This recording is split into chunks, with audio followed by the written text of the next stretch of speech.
আপনারা জানেন যে যে কোনো আরবান লোকাল বডি, মিউনিসিপ্যালিটি হোক, কর্পোরেশন হোক, নোটিফাইড অথরিটি হোক, তাদের কাজই হলো যে মানুষকে পৌর পরিষেবা দেওয়া। পৌর পরিষেবার মধ্যে সবচেয়ে গুরুত্বপূর্ণ হলো পানীয় জল, সাফাই, রাস্তাঘাট, নর্মদা, আলো। এরপরে আরো অনেক তো বিভিন্ন কাজ থাকে, সেগুলো করা, কিন্তু প্রাইমারি কাজ হলো এটা, এটা করতেই হবে। আসানসোল পৌর নিগম প্রত্যেকটা ক্ষেত্রে তো ব্যর্থ আছেই, সেটা তো আপনারা নিজের চোখেই দেখছেন। মূলত যেটা নিয়ে আজকে আমরা আসানসোল পৌর নিগমের যে কর্মকাণ্ড নিয়ে আপনাদের সামনে আমরা উপস্থিত হয়েছি, সেটা হলো পানীয় জলের সমস্যা আসানসোল। আমিও 5 বছর মেয়র ছিলাম, 5 বছর চেয়ারম্যান ছিলাম। 5 বছরে পুরো আসানসোল, কুলটি, জামুরিয়া, রানীগঞ্জ, বারাবণী বাদ দিয়ে যে কোনো পৌর এলাকায় 5 বছরে একদিন দেখাতে পারবেন না যে পানীয় জলের জন্য কোথাও রোড ব্লক হয়েছে, কোথাও অবস্থান হয়েছে, কোথাও বিক্ষোভ হয়েছে, বা আসানসোল পৌর নিগমে মানুষ এসে ডেপুটেশন দিচ্ছে যে আমার এলাকায় জল কেন পাচ্ছি না। কিন্তু এই নতুন বোর্ড গঠন হওয়ার পর প্রত্যেক দিনই দেখবেন, যে কোনো অঞ্চলে আপনি যান, 10টা মানুষের সঙ্গে কথা বলবেন, দেখবেন 6 জন বলছে পানীয় জল ঠিকভাবে পাচ্ছি না। অথচ পানীয় জলের যে সিস্টেম আগে ছিল সেটাও আছে, সে আধিকারিকরাও আছে, সে স্টাফরাও আছে। আমার সময় আমরুট 1 এর অর্থ আমরা পেয়েছিলাম, আমরুট 2 এর অর্থ চলে এসেছে অলরেডি, আমরা ডিপিআর রেডি করে দিয়ে চলে গেছিলাম। আসানসোল আসানসোল মিউনিসিপ্যাল কর্পোরেশন, মানে 1 থেকে 50টা ওয়ার্ড যেটা ছিল, সেখানে যেন 24 ঘন্টা মানুষ পানীয় জল পায়, তারও একটা স্কিম নেওয়া হয়েছিল, সেটাও 90% কমপ্লিট হয়ে গেছিল। আরটিআইতে 2 বছর আগে কর্পোরেশন জানিয়েছিল যে আর সামান্য কাজ বাকি আছে, সেটা হলেই বাস হয়ে যাবে, 24 ঘন্টা মানুষ জল পাবে। 24 ঘন্টা তো দূরে যাক, যে টাইমে মানুষ জল পেত আগে, সেটাও প্রায় বন্ধ হয়ে গেল। শুধুমাত্র কর্পোরেশনে বসে কখনো 7 টাকা রেট হবে, কখনো 9 টাকা হবে, আবার 7 টাকা করা হবে, এইসব নিয়ে আলোচনা হচ্ছে।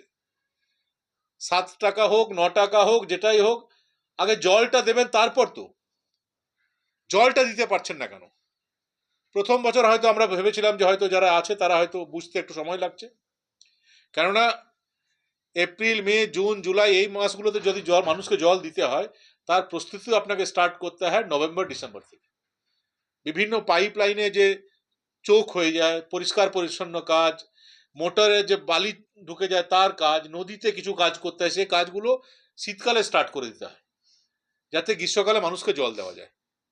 প্রথম বছর হয়তো তারা জানতেন না, হয়তো ভুলবশত করতে পারেননি, শীতকালে হয়তো গ্রীষ্মকালে মানুষ কষ্ট পেল। কিন্তু তারপরে ওই তৃতীয় বছর একবার মানুষ হয়তো ভুল করলো, জানতো না, ভুল হয়ে গেছে, কিন্তু প্রত্যেক বছর এটা কেন হবে? তার মানে জানার পরেও করার সদিচ্ছা নেই বা করার যোগ্যতা নেই। এখন যখন পানীয় জলের অভাব বিভিন্ন অঞ্চলে, তখন এই মোটর চেঞ্জ হবে, ওই মোটর চেঞ্জ হবে, এখানে এই হবে, ওইখানে। এখন মে মাসে হবে, জুন মাসে হবে, এটা জুলাই মাসে হবে, এটা তো ডিসেম্বরে করা উচিত ছিল, কেন করলেন না? নির্বাচন তো মে মাসে ছিল, ডিসেম্বরে তো নির্বাচন ছিল না, নভেম্বরে তো ছিল না। এবং উদ্ভট সব কারণ দেখানো হচ্ছে। লোডশেডিং এর কারণে আমরা জল দিতে পারছি না। আরে লোডশেডিং এর ইফেক্ট যাতে না পড়ে, সেই জন্য ইন্ডিয়া পাওয়ার লিমিটেড থেকে আমরা অলরেডি একটা আলাদা সেপারেট ডেডিকেটেড লাইন আমি ব্যবস্থা করে দিয়ে চলে গেছিলাম, খালি কানেকশন চার্জে দিলেই কানেকশন হয়ে যাবে।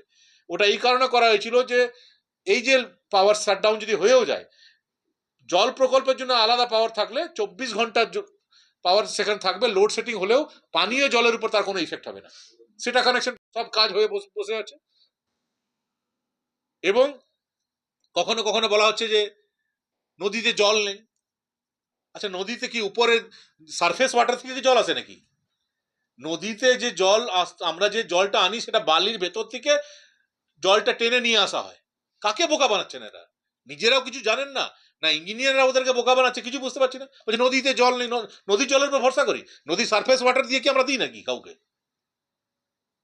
200 ফিট 300 ফিট নিচে থেকে জল তোলা হয়, এবং সেটাই পাইপটা খুলে আগে থেকে 6 মাস আগে থেকে তার কাজ করতে হয়।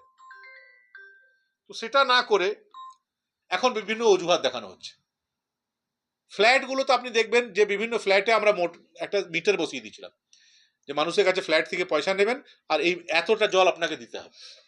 যে কোনো ফ্ল্যাটে আপনি চলে যান আসানসোলে, ফ্ল্যাটের লোকেরা জল কিনে কিনে খাচ্ছে, কিনেও জল পাচ্ছে না। আমি মানে ভেবেছিলাম বলবো না, কিন্তু 3-4 মাস হয়ে গেল এখন বলতে হচ্ছে। আমি নিজের এই ফ্ল্যাটে যেখানে আমি থাকি, আমি নিজে জল কিনেছি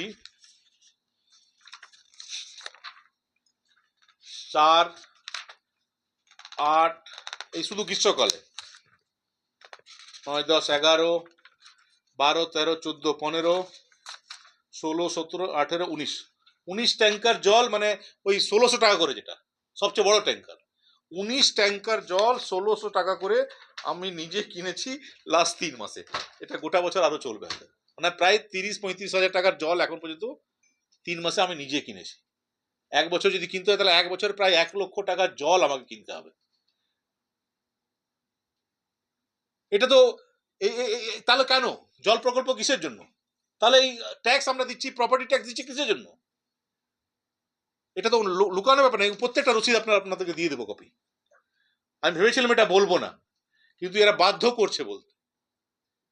কোনোদিন কল্পনাও কেউ ভাবেনি যে এরকম ফ্ল্যাটে আমাদেরকে ট্যাঙ্কারে করে জল কিনে পরে যে ফ্ল্যাটে কানেকশন নেই তাদের ব্যাপার আলাদা, কিন্তু যাদের বৈধ কানেকশন আছে প্রত্যেক মাসে জলের জন্য পয়সা দিচ্ছে, তারপরেও প্রত্যেক মাসে 3000-4000 টাকা জল কিনে পরে খেতে হচ্ছে। 10,000 টাকা, প্রায় 10,000 টাকার জল কিনে করে খেতে হচ্ছে।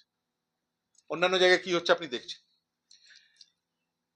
যখন বিক্ষোভ হচ্ছে তখন কোনো রেসপন্সিবল কর্পোরেশন লোকেরা সেখানে যাচ্ছেন না, ইঞ্জিনিয়াররা মার খাচ্ছে। আমি বলছি যে ইঞ্জিনিয়ারের গায়ে হাত দেওয়ার সাহস দেখাচ্ছে কি করে একটা অঞ্চলের মানুষ? তার মানে সে অঞ্চলে কাউন্সিলর যারা আছে তাদের ওই অঞ্চলের মানুষের উপরে কন্ট্রোল নেই। কাউন্সিলরদের নাম আসানসোলের মানুষ জানে না। এখন যদি বলা হয় আগের বোর্ডের কাউন্সিলরদের যদি বাদ দিয়ে দেন, নতুন যারা কাউন্সিলর হয়েছে, যে কোনো লোককে যদি বলা হয় যে আপনি 20টা কাউন্সিলর, নতুন কাউন্সিলর নাম বলুন তো, কেউ বলতে পারবে না। কেন বলতে পারবে না? কাউন্সিলরকে মানুষ চিনে কি করে?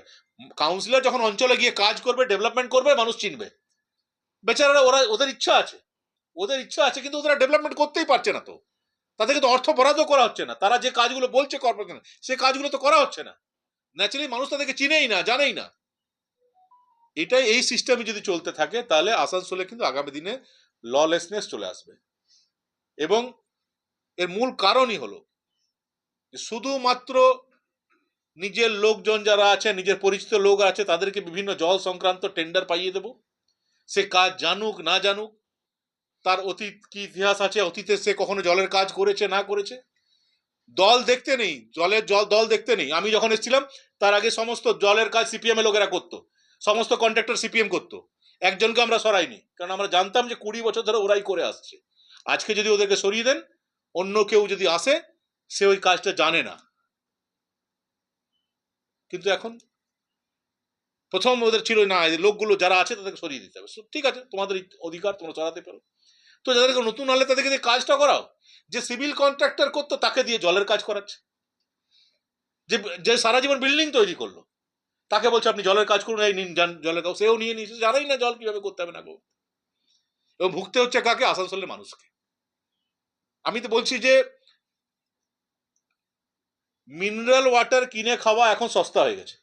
কর্পোরেশনের কাছ থেকে যেভাবে জল কিনতে হচ্ছে তার চেয়ে অনেক সস্তা মিনারেল ওয়াটার কিনে খাওয়া। এই আসানসোলের স্বপ্ন তো আমরা দেখিনি। আরেকবার আপনাদের মাধ্যমে আমি পৌর নিগমে যারা আছে তাদেরকে বলবো যে কর্পোরেশনের আগে যারা বোর্ডে যারা ছিল, আমি বলছি না, আমাদেরকে বলছি না, তোমাদের দলের আগের বোর্ডে যারা ছিল তাদেরকে ডাকুন। আপনারা যদি না বুঝতে পারছেন তাদের কাছে সুপরামর্শ নিন।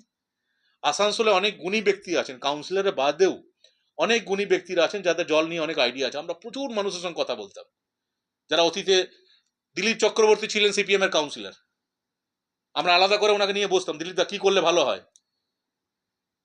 বোর্ড মিটিং উনি লড়াই করতেন, কিন্তু একান্তে যখন বসতাম উনি সাজেশন দিতেন যে এই কাজটা করলে ভালো হয়, এটা করো, ওটা করো, ওটা করো, এটা করলে।